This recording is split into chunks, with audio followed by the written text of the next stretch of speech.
1, 2, 3, come on.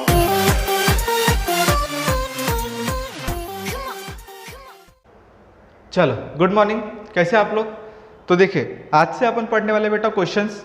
तो questions करने के पहले आपको क्वेश्चंस आपके कॉपी में लिखा होना चाहिए। जैसे आप वीडियो प्ले करेंगे तो वीडियो के स्टार्टिंग में आपको क्वेश्चंस मिलेगा। तो क्वेश्चंस आप पहले क्या कीजिए बेटा, उसको आप पहले अपने कॉपी में नोट डाउन कीजिए और उसके बाद ये वीडियो को आगे कंटिन्यू कीजिए, ठीक है। तभी आपके पास लिखा रहेगा और आप उसको समझ पाएंगे। वीडियो को आपको समझना है अच्छे से तो आप पहले अपनी कॉपी में नोट डाउन कीजिए और उसके बाद ये क्वेश्चंस को आगे कंटिन्यू कीजिए। जो भी मैं यहाँ पे पढ़ाऊंगा आपकी कॉपी में नोट डाउन होना चाहिए, ठीक है। क्वेश्चंस तो एटलीस्ट अपनी कॉपी में पहले नोट डाउन कीजिए, उसके बाद ही आप क्या करना बेटा, ये क्वेश्चंस को आगे कंटिन्यू करना, यानी वीडियो को आगे चलाना, ठीक है। तो देखिए सबसे पहला जो क्वेश्चंस आएगा, अभी क्वेश्चंस मैंने ऑलरेडी एक पढ़ा दिया, बेसिक मैंने पढ़ा दिया और क्वेश्चंस मैंने एक बेसिक कराया था, छोटा सा क्वेश्चंस कराया था, उसको अपन आज थोड़ा कंटिन्यू करेंगे आगे। देखिए सबसे पहले क्वेश्चंस करने के पहले मैं आपको थोड़ा सा जो बेसिक है उसको एक बार याद दिला देता हूं और उसके बाद इस क्वेश्चंस को अपन आगे कंटिन्यू करेंगे। तो सुनिए, सबसे पहले मैंने आपको बताया था कि यहाँ पे हमें पास करना पड़ता है एंट्री। क्या पास करना पड़ता है बेटा, एंट्री। तो एंट्री में कुल मिला के सबसे पहले जो एंट्री होती है वो होती है बेटा असेट्स ट्रांसफर। क्या की एंट्री होती है, असेट्स ट्रांसफर। जितनी भी आपके असेट्स है वो क्या करेंगे, आप ट्रांसफर करेंगे, किसमें, रियलाइजेशन में। तो पहला जो सीक्वेंस है वो सीक्वेंस में पहली एंट्री क्या की होती है, असेट्स ट्रांसफर करने की। क्या की एंट्री होती है बेटा, असेट्स ट्रांसफर। सेकेंड जो एंट्री होती है वो होती है outside liability transfer, outside liability transfer, second entry. उसके बाद नेक्स्ट वाली जो एंट्री होती है वो होती है आरडीडी ट्रांसफर। तो ऐसी तीन एंट्री। तो पहली कौन सी थे बेटा, असेट। सीक्वेंस याद रखना, असेट्स ट्रांसफर, लाइबिलिटी ट्रांसफर और बाद में आरडीडी ट्रांसफर। ये सीक्वेंस वाइज आपको सॉल्व करना है। उसके बाद नेक्स्ट एंट्री होती है लॉस ट्रांसफर। तो लॉस किसको बांटते हैं हम, पार्टनर्स को। नेक्स्ट एंट्री होती है प्रॉफिट, प्रॉफिट ट्रांसफर या general reserve transfer to partners capital. Next entry होती है partners payment of partners loan. ये हो गया आपका सीक्वेंस। तो पहली एंट्री होती है बेटा आपके असेट्स ट्रांसफर करने की, बोलने का मेरे साथ। तो पहली एंट्री असेट्स ट्रांसफर, दूसरी एंट्री आउटसाइड लाइबिलिटी ट्रांसफर, तीसरी एंट्री होती है आईडीडी, फिर loss transfer to partners capital, profit और reserve transfer to partners capital, payments of partners loan. ये आपकी थर्ड एंट्री, सिक्स एंट्री होगी। उसके बाद नेक्स्ट एंट्री होती है असेट्स सोल्ड। उसके बाद assets taken over by partner, taken over by partner. उसके बाद लाइबिलिटी पेड, लाइबिलिटी पेड। उसके बाद लाइबिलिटी पेड बाय पार्टनर्स। तो ये हो गया आपकी नेक्स्ट एंट्री। तो पहली एंट्री क्या की, asset sold, outside liability second, RDD transfer to realisation, loss transfer to partners capital. उसके बाद आएगा प्रॉफिट, फिर आएगा payments of partners loan, asset sold, assets taken over, liability paid by, liability paid. उसके बाद लाइबिलिटी पेड बाय पार्टनर, फिर उसके बाद आएगा डिसोल्यूशन एक्सपेंसेस, फिर आएगा प्रॉफिट ऑन रियलाइजेशन और लॉस ऑन रियलाइजेशन। ऐसी कुल मिला के एंट्री होती है। तो पहले सीक्वेंस याद रखना, उसके बाद क्वेश्चंस आप आगे करना, ठीक है। आपने क्वेश्चन लिख लिया होगा, तो अभी मैं क्वेश्चंस पढ़ाने जा रहा हूं, तो आप देखिए क्वेश्चंस को। तो पहले सीक्वेंस देखिए, पहले क्या होती है बेटा, असेट्स ट्रांसफर। जितनी भी आपके असेट से पहले आप ट्रांसफर करेंगे। उसके बाद नेक्स्ट एंट्री होती है आउटसाइड लाइबिलिटी ट्रांसफर। तो जितनी भी आपकी बिजनेस की लाइबिलिटीज है, आउटसाइड लाइबिलिटी, वो आप ट्रांसफर करेंगे। उसके बाद नेक्स्ट एंट्री होती है आरडीडी ट्रांसफर। उसके बाद नेक्स्ट एंट्री होगी लॉस ट्रांसफर की, profit transfer to partners capital. Profit में ही आता है, रिजर्व आता है, पेमेंट्स ऑफ पार्टनर लोन। अगर से आपने बिजनेस करने के लिए किसी पार्टनर से लोन लिया तो इसका पेमेंट आपको करना पड़ेगा at the time of dissolution. जब आप बिजनेस डिसॉल्व कर रहे हैं तो उस टाइम पे आपको पार्टनर्स का लोन पेमेंट करना पड़ेगा। असेट सोल्ड, आपने पैसा मार्केट में असेट बेची तो पैसा आएगा। उसके बाद assets taken over by partner, liability paid और उसके बाद लाइबिलिटी पेड बाय पार्टनर। ये हो गया आपकी, क्लियर इतना। उसके बाद डिसोल्यूशन एक्सपेंसेस आता है, प्रॉफिट ऑन रियलाइजेशन और लॉस ऑन रियलाइजेशन। ऐसी एंट्री आपकी पूरी कुल मिला के सीक्वेंस मैंने आपको लिख के दिया। तो ये एंट्री आपने अपने कॉपी में नोट डाउन किया होगा और अभी देखो क्वेश्चंस भी आपने नोट डाउन किया होगा। तो मैं यहाँ से क्वेश्चंस पढ़ता हूँ, तो आप अपने कॉपी में देखिए तो आपको क्वेश्चन समझ में आएगा। तो देखिए सबसे पहला क्वेश्चन देखिए, Jay, Ajay and Vijay were partners sharing profit and loss in the ratio of 2:1. Following is the balance sheet as on 31 March 2011. तो सबसे पहले देखिए जय, अजय एंड विजय, ऐसे तीन पार्टनर है। तो ध्यान से सुनो अभी। तो पहला पार्टनर कौन है, जय, सेकेंड है अजय और फिर है बाद में विजय। ऐसे तीन पार्टनर है। तो देखिए जय, अजय, विजय। तो क्या बोला है वहाँ पे, जय, अजय एंड विजय। देखिए वहाँ पे Jay, Ajay and Vijay were partner sharing profit and loss in the ratio of 2:1. और बेटा उनका रेशियो क्या है बेटा, 2:1. ऐसा उनका रेशियो है। इट मीन्स जो भी प्रॉफिट और लॉस होगा वो कौन से रेशियो में जाएगा, 2:1 के रेशियो में जाएगा। जय का रेशियो है 2, अजय का रेशियो है 2 और विजय का रेशियो कितना 1, 2:1, ऐसे 3 पार्टनर है। उसके बाद उनके बैलेंस शीट आपको दिया है 31 मार्च 2011, तो आपको बैलेंस शीट आपको दिया है। बैलेंस शीट का जो डेट है 31 मार्च 2011 आपको दिया है। तो देखिए सबसे पहले कैपिटल लाइबिलिटी साइड में देखिए कैपिटल जय, अजय एंड विजय, रिजर्व दिया है, क्रेडिटर्स दिया है, जय लोन दिया है, बिल्स पेबल आपको दिया है। कैपिटल का जय का कैपिटल है 60,000, अजय का कैपिटल है 20,000, विजय का कैपिटल है 20,000, रिजर्व का अमाउंट है 6,000, क्रेडिटर्स है 40,000, जय लोन है 8,000 और बाद में बिल्स पेबल है आपका 14,000। असेट्स मशीनरी, उसके बाद stock, debtors, RDD minus investment, profit and loss account और बैंक, ये आपको असेट साइड में दिया है। आप अपने कॉपी में क्वेश्चंस नोट डाउन कर लिए होंगे आपने पहले, ऐसा मुझे लगता है, तो नहीं किया होगा तो पहले उसको नोट डाउन कीजिए, उसके बाद ये वीडियो देखिए। तो देखिए असेट साइड में आपको दिया है। उसके बाद देखो तो प्रॉब्लम 2 पार्ट में आएगा आपको, प्रॉब्लम आएगा एक बैलेंस शीट और एक आएगा एडजस्टमेंट। तो सबसे पहले आपको प्रॉब्लम सॉल्व करना है बैलेंस शीट में से और उसके बाद एडजस्टमेंट सॉल्व करना है। तो बैलेंस शीट में स्टार्टिंग में मैंने आपको जो सीक्वेंस लिख के दिया था 6 एंट्री, तो पहले वो 6 एंट्री पास करना है और उसके बाद एडजस्टमेंट पे आना है। तो पहले देखिए मैंने जो ऑलरेडी मैंने आपको पढ़ा है वो मैं आपको वापस से बताता हूँ। तो पहले आपको सबसे पहली एंट्री क्या की होती है, असेट ट्रांसफर। तो बैलेंस शीट के असेट साइड में जितनी भी एंट्री वो ट्रांसफर करेंगे, लेकिन 4 चीज़ों के अलावा 4 चीज़ें छोड़ के बाकी सब आएगा। उसके बाद outside liability transfer, RDD transfer, loss transfer, profit और reserve transfer to partners capital, उसके बाद पेमेंट्स ऑफ पार्टनर लोन। ये सीक्वेंस पहले याद रखने का, उसके बाद एंट्री पास करना। ठीक है, समझ में आ गया। तो देखिए सबसे पहला वहाँ पे असेट ट्रांसफर। तो असेट ट्रांसफर की एंट्री क्या होती है, तो असेट ट्रांसफर की एंट्री होती है realisation account debit to all real assets account credit, ये पहली एंट्री होती है। तो जितनी भी आपके बिजनेस के असेट्स है उसको क्या करेंगे हम, ट्रांसफर करेंगे। तो ट्रांसफर करने की एंट्री होती है realisation account debit to all real assets account credit, ये आपकी पहली एंट्री होगी बेटा। इस ऑल रियल असेट्स में पूरी की पूरी असेट्स आती है बट 4 चीजों के छोड़ के। कौन सी, तो सबसे पहले cash at bank, cash in hand, profit and loss account और आरडीडी, ये 4 चीजें दिखेगी। तो इसके अलावा बाकी जो चीजें आएंगी सब काय में करेंगे आप, ट्रांसफर करेंगे पहली एंट्री में। समझ में आ गया। तो देखो मैं कैसे एंट्री करता हूँ, ध्यान दो। तो सबसे पहले आप लिखेंगे एंट्री, तो वहां पे सबसे पहले एंट्री होगी रियलाइजेशन अकाउंट डेबिट। तो लिखना मेरे साथ, रियलाइजेशन अकाउंट डेबिट टू, अभी देखो असेट साइड में कौन कौन से असेट्स आएंगे। तो देखिए सबसे पहले मशीनरी असेट्स हैं, ट्रांसफर करेंगे। देखो क्या क्या नहीं आता है, तो cash bank, cash in and cash at bank, RDD और प्रॉफिट एंड लॉस, ये चीजें नहीं आती। तो देखिए इसके अलावा सब आएगा। तो सबसे पहले क्या आएगा, मशीनरी। तो यहाँ पर आप लिखेंगे मशीनरी अकाउंट, उसके बाद टू, मशीनरी के बाद स्टॉक आएगा, डेटर्स आएगा। तो यहाँ पे आप लिखेंगे स्टॉक अकाउंट टू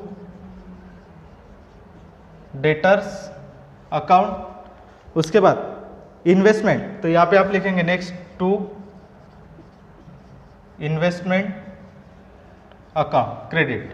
नरेशन आएगा, बैंक नहीं आएगा क्योंकि बैंक इसमें आता है cash at bank, cash in hand, ये असेट्स नहीं ली जाती। ठीक है, तो यहाँ पर आएगा narration, being all real assets transfer to realisation account, ये हो गया आपकी पहली एंट्री। ठीक है, समझ में आ गया बेटा कैसे किया। तो सबसे पहली एंट्री आपको करना है all real assets transfer to realisation. तो जितनी भी आपके असेट्स हैं हम क्या करेंगे, ट्रांसफर करेंगे रियलाइजेशन में। तो पहली एंट्री होगी आपकी। तो चलो देखो पहला अमाउंट, तो पहला अमाउंट है 50,000, मशीनरी का स्टॉक का अमाउंट है 20,000। तो यहाँ पे लिखेंगे मशीनरी के सामने 50,000, यहाँ पे लिखेंगे 20,000। उसके बाद डेटर्स का जो अमाउंट है वो आरडीडी माइनस करने के पहले वाला। हमेशा ध्यान रखना डेटर्स का अमाउंट जब भी आप लेंगे तो डेटर्स की वहाँ पे 2 अमाउंट दिख रहा है, एक 55,000 और उसमें से आरडीडी माइनस किया 3,000, तो आउटर में दिख रहा है आपको 52,000। बट आप जब डेटर्स का अमाउंट लेंगे तो डेटर्स का अमाउंट आरडीडी माइनस करने के पहले वाला, मतलब कौन सा लेंगे, 55,000। तो लिखिए वहाँ पे, तो यहाँ पे आप लिखेंगे 55,000। उसके बाद इन्वेस्टमेंट का अमाउंट आपका 24,000, तो यहाँ पे आप लिखेंगे 24,000। प्रॉफिट एंड लॉस यहाँ पे नहीं आता इसलिए वहाँ पे लिखेंगे नहीं। तो इसका टोटल कीजिए, इसका टोटल आएगा 1,49,000 बराबर। हाँ 1,49,000 इसका टोटल आएगा। आप टोटल कर लेना, मेरे से मिस्टेक हो सकता है लेकिन आप इसको एक बार अच्छे से कर लेना। तो इसका टोटल आएगा ये 50, ये 50, 1 लाख हो गया, ये 40 और ये 5, 1,49,000 आपका टोटल आएगा। ठीक है, पहली एंट्री। अरे समझे क्या पहली एंट्री? तो पहली एंट्री क्या होती है बेटा? Assets transfer. तो जितनी भी आपके एसेट्स है वो क्या करेंगे आप? ट्रांसफर करेंगे। तो आप लिखेंगे realisation account debit to all assets account credit. ये 4 चीजें दिखेंगी तो इसको नहीं लेना, इसके अलावा बाकी सब लेने का है। क्लियर इतना? पहली एंट्री। चलो देखो उसके बाद सेकेंड एंट्री सीक्वेंस में। सेकेंड एंट्री क्या होती है? Outside liability. तो बोलो आउटसाइड लाइबिलिटी कौन कौन सी होंगी? तो देखो आप सबसे पहले कैपिटल इंटरनल लाइबिलिटी है, तो कैपिटल नहीं आएगा, क्रॉस कर देना उसको। रिजर्व इंटरनल लाइबिलिटी है, नहीं आएगा। उसके बाद क्रेडिटर्स आउटसाइड लाइबिलिटी है। जय लोन, जय कौन है बेटा? पार्टनर। देखिए ये जय है, जय कौन है? पार्टनर। तो पार्टनर्स का डायरेक्ट पेमेंट होता है, उसको आउटसाइड लाइबिलिटी ट्रीट नहीं करेंगे, ध्यान देना। जय अगर से आपने किसी पार्टनर से लोन लिया तो पार्टनर्स का लोन का डायरेक्ट पेमेंट होता है, उसको हम आउटसाइड लाइबिलिटी मानते नहीं। और जब उसको आउटसाइड लाइबिलिटी नहीं मानेंगे तो उसको ट्रांसफर भी नहीं करेंगे। तो कौन कौन सी लाइबिलिटी आएंगी? तो सबसे पहले क्रेडिटर्स और बाद में बिल्स पेबल। ऐसे 2 ही लाइबिलिटी आएंगे जो कहीं में आएंगे? आउटसाइड में आएंगे। तो लिखो आप सबसे पहले यहाँ पे लिखेंगे creditors account debit bills payable account debit to realisation account credit. Narration आएगा being outside liability transfer to realisation account. ठीक है, तो देखिए क्रेडिटर्स का अमाउंट कितना है? तो क्रेडिटर्स का अमाउंट है आपका 40,000 और बिल्स पेबल का अमाउंट है आपका 14,000। तो 40,000 और यहाँ पे 14,000, तो ये हो जाएगा आपका टोटल 54,000। ठीक है, ये हो गया आपका आंसर। उसके बाद नेक्स्ट थर्ड एंट्री क्या होती है? आरडीडी। आरडीडी देखो आपको प्रॉब्लम में 3,000 रुपये दिख रहा है, तो आरडीडी करने की, आरडीडी ट्रांसफर करने की एंट्री क्या होती है? तो आरडीडी ट्रांसफर करने की एंट्री होती है RDD account debit to realisation account credit. Realisation account credit narration आएगा being RDD transfer to realisation account. आप शॉर्टकट में मत लिखना बेटा, ये रियलाइजेशन अकाउंट पूरा लिखना। अमाउंट कितना उसका आरडीडी का? 3,000 रुपये। तो यहाँ पे आप लिखेंगे 3,000 और यहाँ पर भी आप लिखेंगे 3,000। तो सीक्वेंस में पहली एंट्री क्या की थी? पहली एंट्री एसेट्स ट्रांसफर जो हो चुकी है, दूसरी एंट्री लाइबिलिटी ट्रांसफर जो भी हो चुकी है, थर्ड एंट्री होती है आपके आरडीडी ट्रांसफर जो भी ऑलरेडी हो चुकी है, और चौथी एंट्री कौन सी होगी? Loss transfer. लॉस किस में दिया रहेगा बेटा? Asset side. एसेट साइड में प्रॉफिट एंड लॉस है तो उसको ट्रांसफर करेंगे। तो पहले चेक करना बैलेंस शीट में एसेट साइड में लॉस है क्या, होगी तो उसकी एंट्री होगी, अदरवाइज नहीं होगी। तो देखिए वहाँ पे सबसे पहले एसेट साइड में प्रॉफिट एंड लॉस अकाउंट दिख रहा है आपको 18,000 रुपये, मतलब ये क्या है बेटा? लॉस है। एसेट साइड में अगर से प्रॉफिट एंड लॉस दिखा तो लॉस है, और लॉस किसको बांटते हैं अपन? पार्टनर्स को। और पार्टनर्स को तो देखिए सबसे पहले यहाँ पे प्रॉफिट एंड लॉस कितना है? 18,000। किसको बांटेंगे? पार्टनर्स को। ये लॉस है। अच्छा वो कौन है पार्टनर्स? नाम बताओ। सबसे पहले क्या है उनका? जय, अजय एंड विजय। तो यहाँ पे लिखेंगे जय, अजय और बाद में विजय। तो देखिए इनका रेशो 2:1, ये उनका रेशो है। तो सबसे पहले बांटो, 18,000 को बांटना है तीनों में, तो रेशो तो आपको मैंने ऑलरेडी बता दिया है। तो सबसे पहले लिखना है यहाँ पे जय, फिर अजय और फिर बाद में विजय। तो बोलो यहाँ पे आएगा 18,000, यहाँ पर भी आएगा 18,000 और यहाँ पर भी आप लिखेंगे 18,000। तो सबसे पहले रेशो को प्लस कीजिए, 2 + 2 4, 4 + 1 5, तो ये हो जाएगा 5। क्या करेंगे? डिवाइड 5 से करेंगे सभी लोगों को, फिर इंटू 2 इंटू 2 इंटू 1, बिकॉज जय का रेशो है 2, अजय का रेशो है 2, दैट्स वाई 2, एंड विजय का रेशो कितना है 1, इसीलिए। तो बोलो 18 डिवाइड बाय 5 कीजिए, 18,000 डिवाइड बाय 5, 5 का 5, 5 3 15, तो यहाँ पर आएगा 3, 5 का 30, तो ये हो गया 3,600। 3,600 इंटू 2 कितना हो जाएगा? साइन दूने 12, 1 7 72, 7,200, और यहाँ पर आएगा 7,200 और यहाँ पर आएगा 3,600। ये आपको आता होगा रेशो डिवाइड करना, मल्टीप्लाई करना, ठीक है। तो ये हो गया, इसका टोटल कितना आना चाहिए बेटा? 18,000 आना चाहिए। क्लियर इतना? तो देखिए सबसे पहले 18,000 डिवाइड बाय 5 करेंगे तो 3,600 आएगा। पहले डिवाइड करना, आपको डिवाइड करना आता होगा, नहीं आता होगा तो मेरे को बोलना, मैं आपको सिखाऊंगा। 18,000 डिवाइड बाय 5 कितना हो जाएगा? 3,600। तो 3,600 आया, तो ये यहाँ पर आप लिखेंगे 3,600, 3600 को मल्टीप्लाई करेंगे 2 से, आता आएगा 7200। यहाँ पर भी आएगा 18000 डिवाइड बाई 5, 3600 मल्टीप्लाइड बाई 2 7200, फिर यहाँ पर आएगा 3600। तो ऐसे आपका आंसर आएगा। तो देखिए इसके एंट्री, अभी एंट्री क्या होगी, लॉस है, हम लॉस किसको बांटते हैं, पार्टनर्स को। लॉस दिया आपको एसेट साइड में, देखिए वहाँ पे एसेट साइड में दिख रहा है, मतलब डेबिट साइड है, तो एक बार डेबिट तो दूसरी बार क्या मिल जाएगा, क्रेडिट में। तो एंट्री क्या होगी, तो एंट्री होगी partners capital account debit to profit and loss account credit.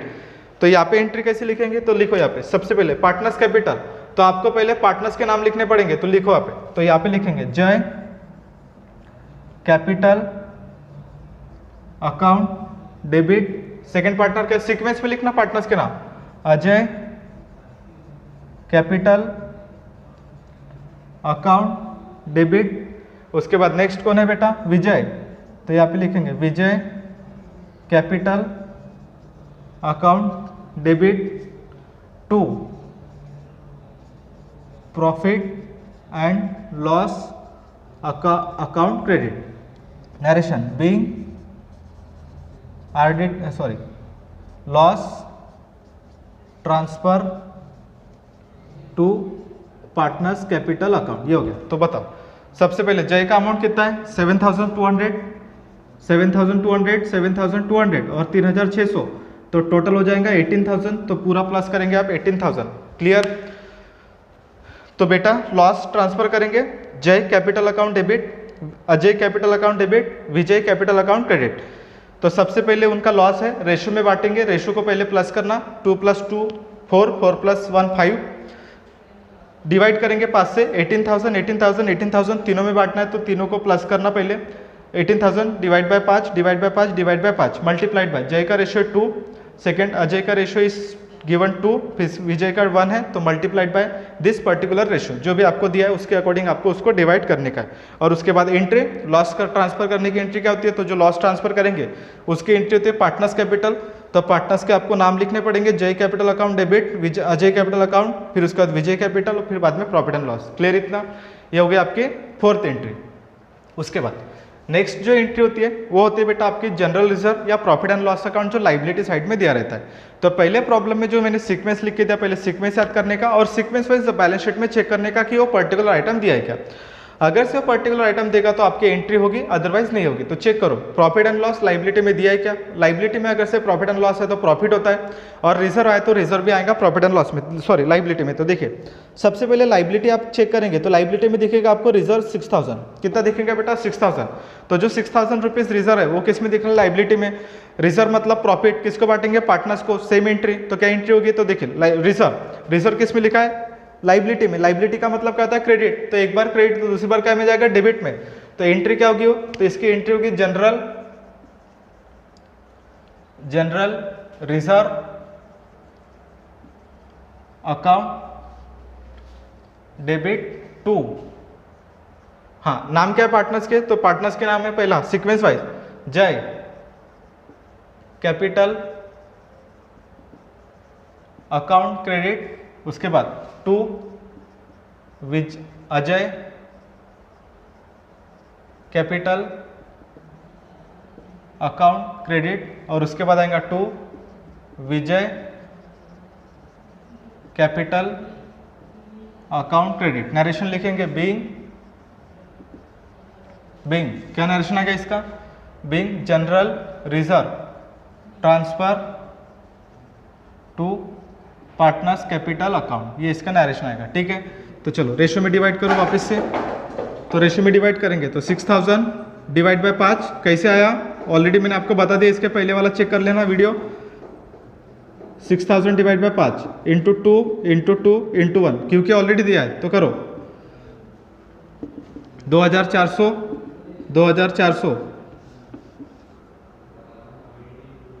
6000, एक सेकेंड डिवाइड बाय 5, हाँ 2400 और फिर यहाँ पर आएगा 1200। ठीक है, क्योंकि इसको डिवाइड करेंगे तो 1200 आएगा, यहाँ पर भी 1200 आएगा और यहाँ पर भी 1200 आएगा। ठीक है, 1200 इंटू 2 2400, 1200 इंटू 2 2400, और उसके बाद आएगा 1200। तो लिखिए यहाँ पे, सबसे पहले यहाँ पे लिखेंगे आप 6000, 1000, 2400 और यहाँ पर आएगा 1200। ठीक है बेटा, समझ में आ गया रिजर्व ट्रांसफर। तो तो रिजर्व ट्रांसफर कैसे करेंगे, तो रिजर्व ट्रांसफर करने की एंट्री होगी general reserve account debit to Jay capital account, Ajay capital और फिर बाद में विजय कैपिटल। रेशो दिया है 2:2:1, तो उस पर्टिकुलर रेशो में 6000 को डिवाइड करना है। पहले रेशो को प्लस करना, फिर डिवाइड करना, मल्टीप्लाई रेशो से करेंगे तो आंसर आ जाएगा 2400, 2400 और 1200। क्लियर इतना? तो चलो उसके बाद नेक्स्ट सीक्वेंस में पहली एंट्री असेट ट्रांसफर हो चुकी है, लाइबिलिटी ट्रांसफर हो चुकी है, third entry RDD transfer, loss transfer, reserve transfer. छठवें नंबर की एंट्री होती है बेटा, एक सेकेंड, हाँ छठवें नंबर की एंट्री होती है, तो आपके छठवें नंबर की एंट्री होती है पेमेंट्स ऑफ पार्टनर लोन। तो पार्टनर्स का लोन अगर से आपने दिया होगा क्वेश्चंस में, तो पार्टनर्स का लोन का पेमेंट करेंगे तो क्वेश्चन में चेक करो आपके पास वो जय है, तो जय से आपने लोन लिया, तो देखो वहाँ पे लिखा है वहाँ पे जय लोन कितना बेटा 8000, मतलब बिजनेस करने के लिए अजय विजय ने क्या किया, जय से लोन लिया, तो आपको क्या करना पड़ेगा at the time of dissolution उसको क्या करना, पेमेंट करना पड़ेगा। तो जब आप पार्टनर्स का पेमेंट करेंगे तो यहाँ पे डायरेक्टली पेमेंट करना पड़ेगा, मतलब इसको आप कहीं पर भी ट्रांसफर नहीं कर सकते, इसका डायरेक्ट क्या होता है पेमेंट होता है। तो पेमेंट करने की एंट्री क्या होगी, तो सबसे पहले लाइबिलिटी में दिया है, तो लाइबिलिटी में दिया है तो एक बार क्रेडिट, तो दूसरी बार क्या में आएगा क्रेडिट में, डेबिट में, तो यहाँ पे लिखेंगे जय लोन अकाउंट डेबिट टू, अच्छा इनका पेमेंट करना है, पैसा जाएगा तो Gandhi ji account credit cash oblique bank account credit, narration लिखेंगे being payment of partners loan, partners loan, ये हो गया आपका एंट्री। और अमाउंट कितना बेटा, तो उसका अमाउंट है आपको 8000 आपको दिया है, तो यहाँ पे आप लिखेंगे 8000 और यहाँ पर भी आप लिखेंगे 8000। ठीक है, समझ में आ गया? तो ये हो गया आपका क्वेश्चंस। तो बेटा ध्यान दो, जब आप इसको करेंगे तो देखो सबसे पहले एंट्री सीक्वेंस में सबसे पहले एंट्री होती है असेट्स ट्रांसफर, तो मैंने पूरे असेट्स ट्रांसफर की एंट्री करी है। असेट्स ट्रांसफर करने की एंट्री क्या होती है, जितने भी आपके असेट्स से आप ट्रांसफर करेंगे all real assets transfer to realisation, तो मैंने पूरा का पूरा असेट्स ट्रांसफर किया है। सेकेंड एंट्री होती है लाइबिलिटी ट्रांसफर, उसके बाद नेक्स्ट एंट्री होती है आरडीडी ट्रांसफर जो मैंने आपको ऑलरेडी करा दिया, फिर लॉस और फिर बाद में रिजर्व और फिर बाद में पेमेंट्स ऑफ पार्टनर लोन। ये पहले जो जो एंट्री आपको क्वेश्चन में दिया सीक्वेंस वाइज पहले चेक करना और उसके बाद आप एंट्री पास करेंगे। ठीक है, उसके बाद देखो अभी एडजस्टमेंट्स, ये हो गया आपका बैलेंस शीट का पार्ट। अभी देखो बैलेंस शीट एडजस्टमेंट, तो देखिए on the date of on the about date partners decided to dissolve the firm. सबसे पहले assets were realise as machinery 45,000, stock है 18,000, इन्वेस्टमेंट है 21,000 और डेटस है 45,000। तो आपने असेट बेची है, तो असेट सोल्ड क्या एंट्री होती है असेट सोल्ड की, असेट सोल्ड मतलब मैंने असेट बेचा है, पैसा आएगा तो Gandhi ji account debit to relation account credit, क्योंकि पैसा आ रहा है तो पैसा आ रहा है तो क्या करेंगे गांधी जी को डेबिट करेंगे और रिलेशन को क्या करेंगे क्रेडिट करेंगे। तो देखिए वहाँ पे सबसे पहले असेट्स वेयर सोल्ड, मशीनरी कितना बेटा 45,000, तो यहाँ पे ध्यान दो मशीनरी है 45,000। उसके बाद नेक्स्ट क्या है स्टॉक 18,000, तो स्टॉक आएगा आपका 18,000 का। उसके बाद नेक्स्ट आपका दिया है इन्वेस्टमेंट और डेटस, इन्वेस्टमेंट का अमाउंट है, उसके बाद डेटस, इन्वेस्टमेंट का अमाउंट है आपका 21,000 और इसका 45,000, तो इसको आपको प्लस करना है। तो देखिए सबसे पहले क्या करेंगे प्लस 0 3 0 कॉमन है, ये 13 14 14 और 5 19 1 5 7 8 और 12 1,29,000 ये इसकी टोटल समझ में आ गया। तो 1,29,000 की आपने असेट बेचा है, तो असेट बेचा है तो पैसा आएगा कैश ऑब्लिक बैंक, तो इसकी एंट्री क्या होगी बेटा cash oblique bank account debit to realisation account credit, narration आएगा बीइंग असेट सोल्ड और अमाउंट ये देखो आपने कैलकुलेट किए 1,29,000 और यहाँ पर भी आप लिखेंगे 1,29,000। क्लियर इतना, ये होगी आपके असेट सोल्ड की एंट्री। उसके बाद देखो नेक्स्ट डिसोल्यूशन एक्सपेंसेस ₹3,000, तो डिसोल्यूशन एक्सपेंसेस आपको दिया है, लेकिन एक सेकेंड रुक जाओ, अभी डिसोल्यूशन एक्सपेंसेस आपको दिया है उसके पहले थर्ड वाली एंट्री देखो goodwill of the firm realise ₹24,000, ये भी आपको दिया है। तो पहले मैं इसका समझा देता हूँ। Goodwill of the firm realise, अभी देखो पार्टनरशिप फर्म बंद हो रही तो जो गुडविल है, goodwill is an intangible asset, तो गुडविल हमारी इंटेंजिबल असेट्स है, तो मार्केट में हमारी जो गुडविल है उसकी वैल्यू कितनी है बेटा 24,000। तो आज हमारा जो बिजनेस है तो उसकी वैल्यू कितनी मिल रही है मुझे 24,000। तो जो आपने असेट रियलाइज किया तो because goodwill is the intangible asset, देखो मशीनरी स्टॉक इन्वेस्टमेंट डेटा से टेंजिबल असेट्स है, लेकिन कुछ ऐसी भी एसेट होती है बिजनेस में जो दिखती नहीं है बट होती है, उसको बोलते हैं इंटेंजिबल असेट। तो गुडविल भी आपने बेचा है तो उसका भी पैसा किस में आएगा रियलाइजेशन में आएगा, तो आप इसको डायरेक्टली गुडविल को भी यहाँ पे ऐड कर दो। तो गुडविल कितना मिला आपको तो गुडविल आपको है 24,000 की आपकी गुडविल है, तो जिसको आपको मिला है तो ये प्लस कर देंगे आप 0 0 0, ये 3 तो 1,53,000, तो टोटल हो गई आपकी 1,53,000 की असेट आपने बेचा है, तो ये हो गया 1,53,000। क्लियर है बेटा इतना?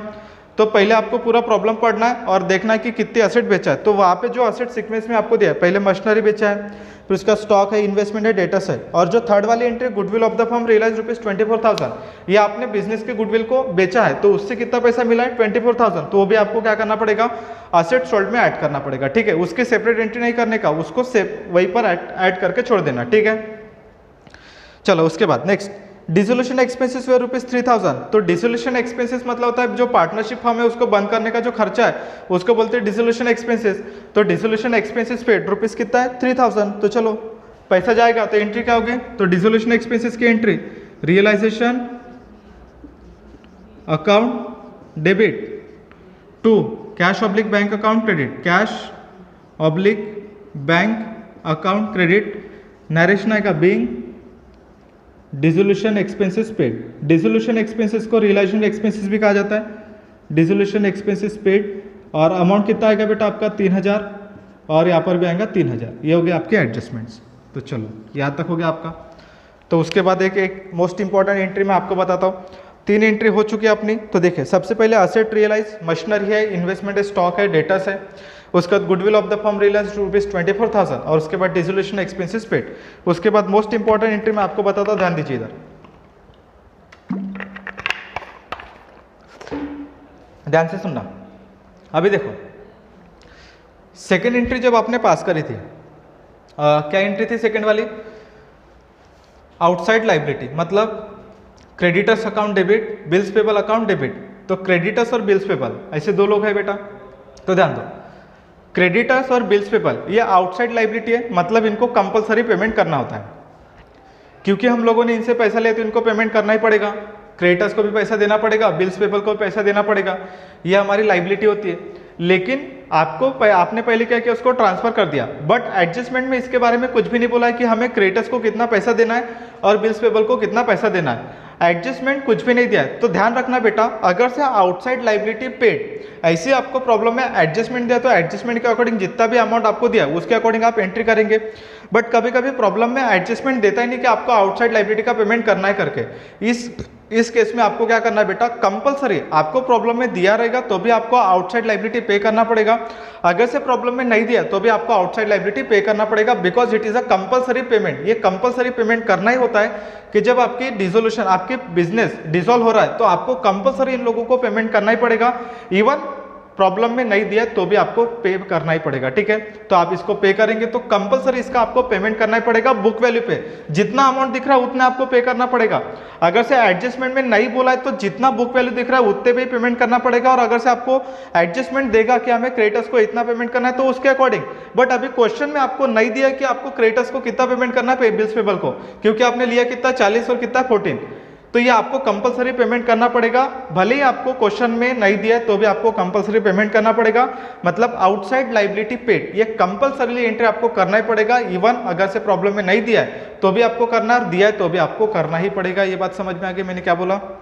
अगेन, आउटसाइड लाइबिलिटी पेड ये कंपलसरी एंट्री होती है, इसको कंपलसरीली आपको करना ही पड़ेगा। प्रॉब्लम में दिया होगा तो भी करना पड़ेगा, नहीं दिया होगा तो भी करना पड़ेगा, बिकॉज ये कंपलसरीली आपको पे करना ही पड़ता है। तो देखिए सबसे पहले क्या एंट्री होती है, आउटसाइड लाइबिलिटी पेड, पैसा जाएगा तो एंट्री होगी बेटा रियलाइजेशन